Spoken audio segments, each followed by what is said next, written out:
पापा जी, कहाँ जा रहे हैं आप? अरे बहू, बम्बई से मेरा मित्र है ना परवीन, वो आया है तो मैं सोचा उसे कार से ही रिसीव कर लूं। देखिए पापा जी, आपका दोस्त कहीं से भी आया हो, मुझे उससे कोई मतलब नहीं है। अगर आपको रिसीव करना है तो अपनी स्कूटी लेके जाइए ना।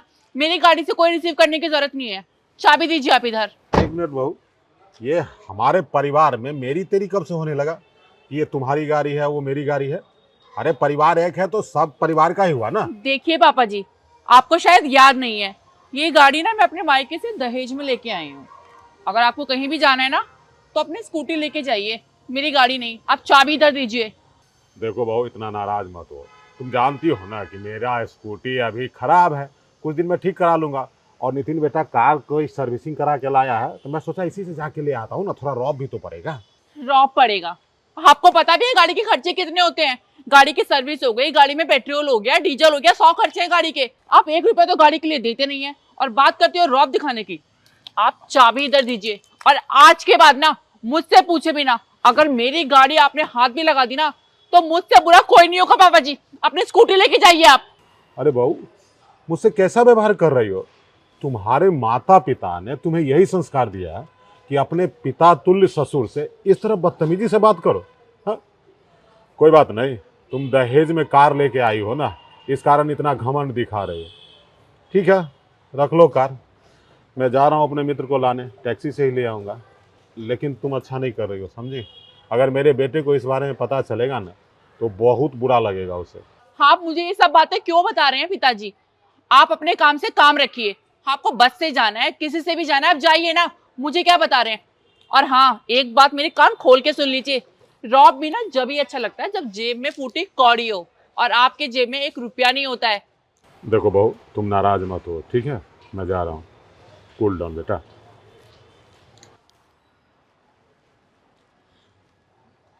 मेरी गाड़ी को तो सरकारी गाड़ी बना दिया इस बुढ़े ने। 1 रुपया देता नहीं है और इसकी गाड़ी चाहिए। रॉब दिखाना है मुझे।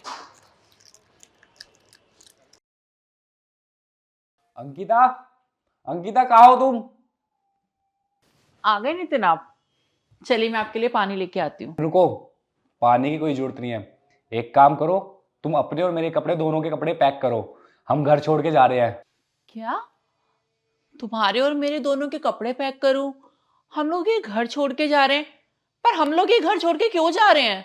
अरे हमें ये घर इसलिए खाली करके जाना होगा क्योंकि ये घर हमारा नहीं है, पापा का घर है। इसलिए फटाफट से मैं कह रहा हूँ अपने और मेरे दोनों के कपड़े पैक करो और हम यहाँ से चलते हैं।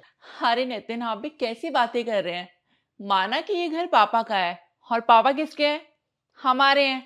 तो पापा की हर चीज पे हमारा हक हुआ ना, तो इसी कायदे से ये घर हमारा हुआ। अच्छा, पापा की चीजों के ऊपर हमारा हक है पर हमारी चीजों पे पापा का हक नहीं है? अरे भाई ये कैसा भेदभाव है? जवाब दो मुझे, जवाब दो ना। आप क्या कह रहे हैं? मुझे कुछ भी समझ ही नहीं आ रहा है। अच्छा, तुम्हें कुछ समझ में नहीं आ रहा? रुको, अभी तुम्हें एक वीडियो दिखाता हूं। उसको देखने के बाद में तुम्हें सब समझ में आ जाएगा मैं किस बारे में बात कर रहा हूं।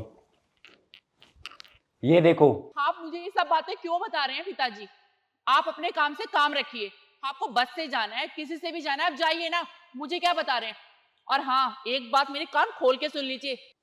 देख ली तुमने अपनी करतूत, तुम क्या करती हो? अरे ये वीडियो ना हमारे पड़ोसी ने बनाई और उसने मेरे को बना के भेजी कि भैया देखो आपके जाने के बाद में भाभी क्या करती है आपके पिता के साथ में। अरे मुझे तो देख के विश्वास भी नहीं हो रहा कि तुम ऐसा कर सकती हो।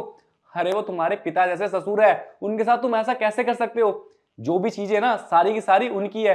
अरे मैं तो इतने पैसे भी नहीं कमाता कि मैं इस घर का राशन भर सकूं, और मेरे खर्चे के पैसे और तुम्हारे खर्चे के पैसे और चिंटू की फीस भी ना सारा का सारा काम पिताजी खुद करते हैं। उसके बावजूद भी तुमने उनको एहसास कराया कि वो गाड़ी उनकी नहीं है।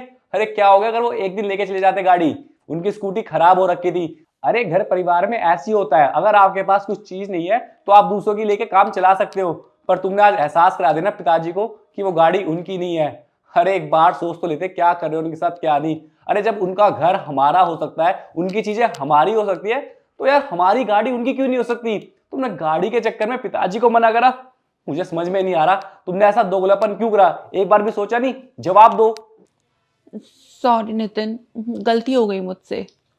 सॉरी? तुम्हें क्या लगता है एक सॉरी बोलने से सब कुछ ठीक हो जाएगा? तुम्हें पता भी नहीं है पापा इस टाइम कहाँ है। पापा घर छोड़ के जा चुके हैं। पर तुम्हें इन सब चीजों से क्या ही मतलब पड़ता है? क्योंकि तुम तो अपने में खुश हो, तुम्हें खाने के लिए घर पे राशन मिल जाता है और सारी चीजें मिल जाती है आराम से। पर अब तुम्हें दिक्कत आएगी क्योंकि पापा यहाँ पे है नहीं और मेरी इतनी औकात नहीं कि तुमको और चिंटू को मैं यहाँ पे पाल सकूं। सॉरी नितिन, मुझे नहीं पता था मेरी बातों का पापा जी को इतना बुरा लग जाएगा। I am so sorry. पापा जी है कहाँ? मैं पापा से पैर पकड़ के माफी मांगूंगी। अच्छा, अब तुम्हें अपनी गलती का पछतावा हो रहा है तो तुम माफी मांग रहे हो? तुमने एक बार भी पहले नहीं सोचा? नितिन को पता चलेगा तो उसको कितना बुरा फील होगा। और तुमने एक बार भी पापा के बारे में नहीं सोचा? मोहल्ले में खड़े होकर तुमने उनकी बेइज्जती करी है। अरे सारे लोग देख रहे थे और सबको पता है नितिन कुछ करता धरता नहीं है। सारा घर का खर्च उसका ससुर चलाता है और उसके बावजूद भी बहू उनके साथ ऐसा अत्याचार कर रही है। देखो, जो तुमने गलती की है ना उसकी सजा तुम्हें मिलनी चाहिए। अब एक काम करो, तुम मेरे पिता के घर से निकलो क्योंकि गलती तुमने की है और मैं और चिंटू सिर्फ इस घर में रहेंगे तुम्हारे बिना। तुम निकलो यहाँ से। अरे नितिन, आप ये क्या कह रहे हो? मानती हूँ मुझसे गलती हुई है और मुझे अपनी गलती का एहसास है। मैं कहाँ जाऊंगी? मेरा कोई घर भी नहीं है। प्लीज ऐसी बातें मत करो। देखो अंकिता, ऐसे इमोशनली मुझे ब्लैकमेल करने से कोई फायदा नहीं है क्योंकि मैं तुम्हारी बातों में आऊंगा नहीं। जो होना था वो तो हो गया। पिताजी यहाँ से बहुत दूर चले गए हैं। अब तुम एक काम करो, फटाफट से मेरे पिता के घर से निकलो। निकलो। मानती हूँ नितिन, मुझसे बहुत बड़ी गलती हुई है, लेकिन मैं तुम्हें प्रॉमिस करती हूँ मैं आगे से कभी भी कुछ ऐसा नहीं करूँगी। प्लीज़ मुझे माफ़ कर दो। मैं कहाँ जाऊँगी? तुम्हारे सिवा कौन है मेरा? मुझसे बहुत बड़ी गलती हो गई है। मुझे प्लीज़ एक मौका दे दो। मैं पापा जी के साथ ऐसी बदतमीजी कभी नहीं करूँगी भविष्य में। प्लीज़ मुझे माफ़ कर दो Nitin, I am extremely sorry. ठीक है, अगर तुम इतना कह रही हो और तुम कह रहे हो तुम्हें अपनी गलती का पछतावा है तो देखता हूं कितनी माफी मांगोगे। देखो, मैं तो माफ नहीं करने वाला। और अब रही पिताजी के ऊपर, अगर उन्होंने माफ कर दिया तो तुम तभी इस घर के अंदर रह सकते हो। रुको, अभी पिताजी को बुलाता हूं। पापा। आई एम सो सॉरी पापा जी, मुझसे बहुत बड़ी गलती हुई है। मैंने जाने अनजाने आपसे बहुत बदतमीजी की है। आई एम सो सॉरी पापा, मुझे माफ़ कर दो।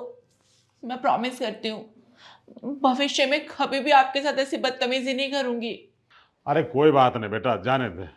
अब बहू को इतनी छोटी सी बात समझ में आ गई और वो माफी मांग रही है तो माफ कर दे। गलती तो इंसानों से ही होती है ना। हाँ, इस बात को इतना तुल मत दे। अरे पिताजी, मैं इसको कैसे माफ कर सकता हूं? इसने आपके साथ में बदतमीजी की है। इसने एक बार भी नहीं सोचा इस घर के अंदर जितना भी सारा घर का राशन आता है और जितने भी हमारे खर्चे होते हैं सब आप करते हो। और उसके बावजूद इसने सिर्फ गाड़ी पे आपको पूरे मोहल्ले के सामने बेइज्जत करा। मैं इसे माफ नहीं कर सकता। देख बेटा, परिवार में एक दूसरे की गलती को नज़रअंदाज करना बहुत जरूरी है। अब छोटी छोटी बात को यूं ही पकड़ के बात का बतंगर बनाओगे तो परिवार बिखर जाएगा। और बहू माफी तो मांग ही रही है ना। चलो मेरे कहने पर इस बार माफ कर दो। अगर बहू अगली बार गलती करेगी ना तो तेरे इच्छा में जो होगा वो करना, मैं तुझे कुछ नहीं कहूंगा। ठीक है? ठीक है पिताजी, अगर आप इतना कह रहे हैं ना तो मैं इसको एक चांस दे देता हूं। पर याद रखना, अगर तुमने आगे से दोबारा ऐसा किया ना तो मैं तुम्हें छोड़ूंगा नहीं। और अब एक काम करो, पिताजी सुबह से घर से बाहर है, उनके लिए खाने के लिए कुछ ले आओ। ठीक है।